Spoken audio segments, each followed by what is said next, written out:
This is Louis Armstrong talking to all the kids from all over the world at Christmas time.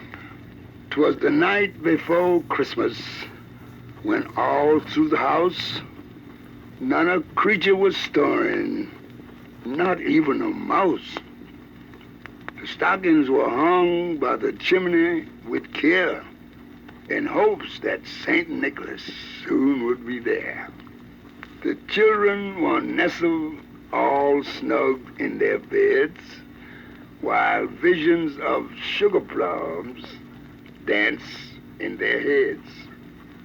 And Mama in her kerchief and I in my cap had just settled our brains for a long winter's nap.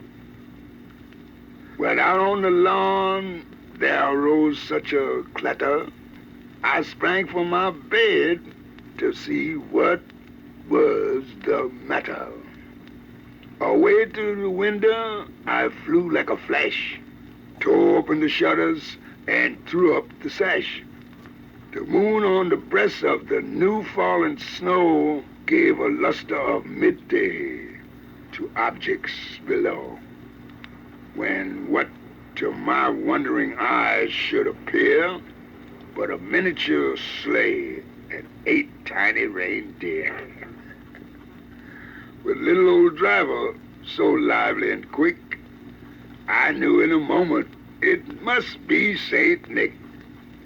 More rapid than eagles, his coursers they came, and he whistled and shouted and called them by name.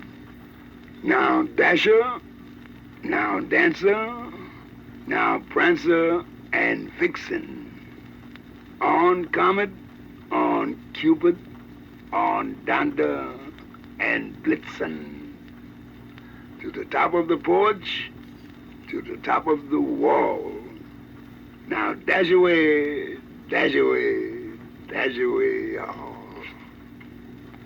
As dry leaves that before the wild hurricane fly, when they meet with an obstacle, mount to the sky.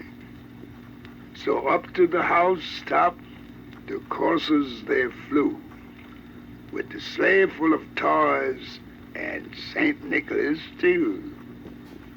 And then in a twinkle I heard on the roof the prancing, the pawing of each little hoof. As I drew my head and was turning around, down the chimney St. Nicholas came with a bound. He was dressed all in fur from his head to his foot, and his clothes were all tarnished with ashes and soot. A bundle of toys he had flung on his back, and he looked like a peddler just opening his pack. His eyes, how they twinkled, his dimples, how merry. His cheeks were like roses, his nose like a cherry.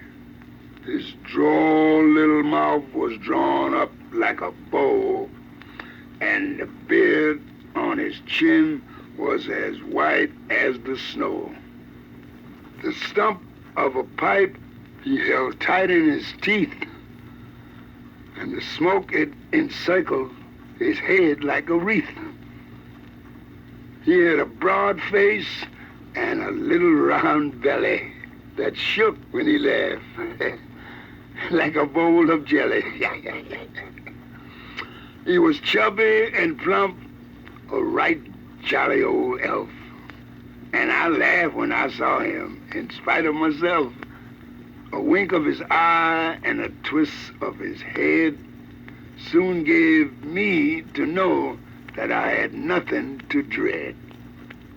He spoke not a word, but went straight to his work and filled all the stockings, then turned with a jerk. And laying his finger aside of his nose and giving a nod up the chimney, he rose. He sprang to his sleigh, to his team, gave a whistle, and away they all flew like the down on a thistle. But I heard him exclaim ere he drove out of sight, "Happy Christmas to all, and to all a good night, a very good night." And that goes for Satchmo too. Thank you.